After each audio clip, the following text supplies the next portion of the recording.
what I thought was so cool about advanced orthogonal is how fast I could jump in and provide the quality of care that veteran doctors were providing.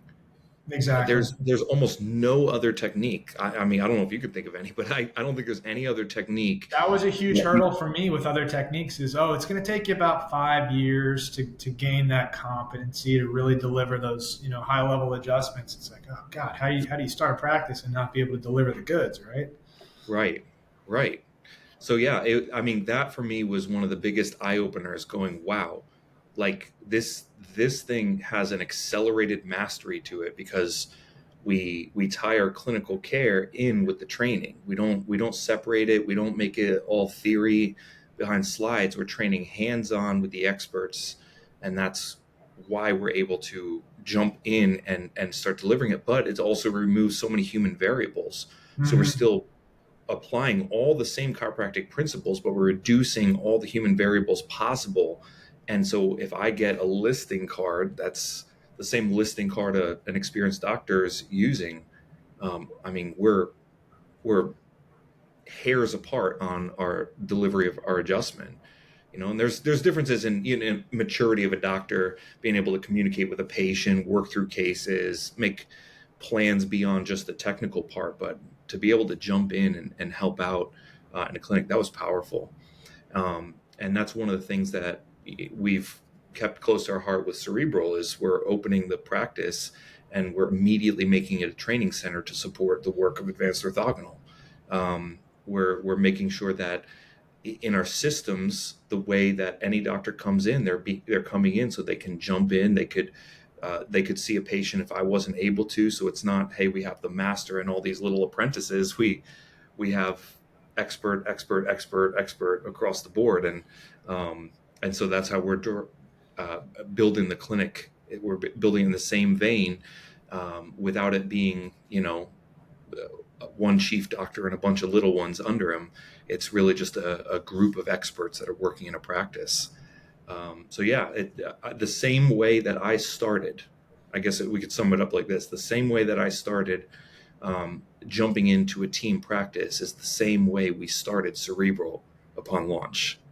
And I wasn't able to do it anywhere else I'd been, but now that I have the reins, it was one of the most valuable and most precious parts of starting a practice is being in a team that supported me, and that's what we're doing again. And not only do I have a team that supports me, and we're a team that supports the other doctors. We already hired our first associate. We're 3 months into practice, so we're off to a decent start, and we're trying to make sure that the advanced orthogonal technique is a master, or the advanced orthogonal institute is a very integral part of the success of Cerebral and vice versa. Mm-hmm. So, did you practice any other upper cervical techniques at all in or not undergrad, but in chiropractic school? Yeah, so I at Life West, that we had a really, at the time at least, we had a really strong upper cervical, you could say, presence, I guess, but we had great upper cervical training, and there was a lot that was a part of our core. So we had Toggle as a core, but we had electives for NUCA, knee chest, Blair. We had advanced orthogonal, and we may have had one more.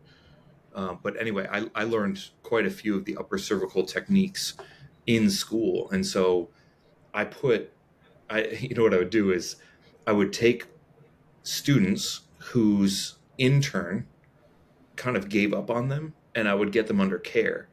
And anybody whose intern kind of dropped them because they weren't worth the credit anymore, I just took them under care because I wanted to practice. And I probably had 30 or 40 students under my care, and I put them under different upper cervical techniques because I was trying to see the outcomes differences in all the Awesome. techniques. And I Yeah. will say, all of them, all of the techniques produced incredible results. But the only one that did it over and over and over without variation was advanced orthogonal. And it's because I had a truly calculated correction. And when I thought about what I wanted to do as a career, I said, instead of making it about what I like and the way it feels to me, why don't I make a judgment call on what I should do based on what it produces for the patients I'm serving? And so And I I think just, if you are right. If you maybe you're somebody in one of those other techniques and you're like, yeah, but you're new, you don't really know how to do it yet. Well, that's the whole point of the argument of That is the point. Yeah. with Advil, I've got an A to Z procedure. So if I just learn that procedure and then I learn post X-ray interpretation, I can, update how I'm even adjusting that particular patient. I've got Right. everything I need while I'm in clinic Yeah. to get the kind of results that I want to be able to achieve in practice, right? And if we're saying, yeah, well, you're still new, you're a student, you shouldn't expect those kind of results. Well, what are you going to say to the person who's 6 months in practice that needs to be able to keep the lights on and pay their student loan and also be able to afford to have somewhere to live with rent being $1 million? Like you need to make sure if you're coming out of school that you've got a procedure nailed down because there's so many other variables with opening a business and trying to get started, what you're in the middle of right now. Yep. That procedure needs to not be one of those things that you're trying to figure out. That needs to be solved, and you need to be stable in that so you can look people in the eyes and say, 100% I can help you. Yep. That's With my right. x-rays and my interpretation, I know there's not going to be anything left wanting that I'm going to have to worry about. I'm not going to have to call a guru. I got this. Let me fix you up. Let's get this going. So you can focus on the other variable stuff, which is going to be keeping the lights on and then Yeah. the Yeah. associated or the whatever else that's variable. You don't want your technique to be the wild card Yeah. when you get started. You made a really good point too. Just to reinforce this, one of the things I love about the way we train in the institute is the ability to self-correct off your post X-rays. Yep. So it's not just saying, yeah, it looks better, but it's actually being able to break apart the entire procedure, the entire patient positioning setup, the way we aim the stylus, and be able to reverse engineer based on the post X-rays the what happened in the adjustment, and then be able to modify future corrections based on the post X-ray interpretation.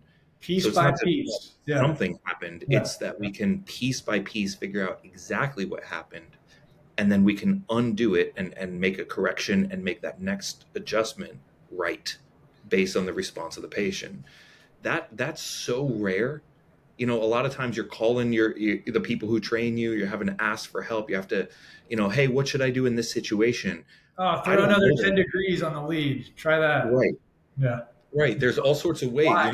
like check your body position. But if you can reverse engineer your own corrections based on that person's structure and Right. what happened in the adjustment, then you are your own cross check. Your education moving forward is in your own office, sitting on your post X-rays, and you continue to grow and learn, not because someone gave you a tip. It's kind of like the difference between giving a man a fish and teaching him to fish. If we Right. give you the correction that you should do, you don't actually learn what to do. But if we teach you how to evaluate your own work, then every single day you're at work, you're growing and accelerating your own mastery in your own office. That is so unique. So And you unique. have a group of people in the AOI board, the ADVO board that is happy to help you. But Yeah. how much more valuable to have all of those tools on your own, man? I mean, if I messed up the mastoid support and I know what that looks like on X-ray, I can fix that. If I didn't add enough cervical spine influence, or I was too shallow on my lead or whatever, I can see that exactly with my information from that seminar, from that boot camp that I attended, mapped out right there. When I see that Yeah. cocktail of factors that behaved a certain way, there we go. Figure it out. Exactly. Don't do that again next time. Or Ex- you did perfect. Everything cleared out exactly like it's supposed to. Do that again next time. Right. Right. Yeah, these are just valuable little nuggets that I don't think we talk about enough. But man, I'm telling you, it takes so much pressure off when you can, like you said, you can look someone square in the eye Yeah. and you can tell them, I know for a fact we can help you. And listen, Not you're we'll not. see or I wonder. I don't care what communications course you went through. I don't care what NLP you study. I don't care what your talking points are or your memorized lines are from your consultant. If you do not really believe that you can get somebody to clear and that you're going to get them to hold, they can feel it. Yeah. They can feel it. If Yeah. you can confidently look somebody in their eyes and know that you're going to be able to solve their problem for them, you're going to get them to hold, they're going to clear out and hold it. They're going to feel that and they're going to trust you. And that's going to be that little glimmer of hope for them to give this a shot when they've tried Yep. everything else. And you Yep. can't fake that. If you don't have that technique that's behind you, bolstering you, that's you're going to be your foundation to stand on, you can't fake it.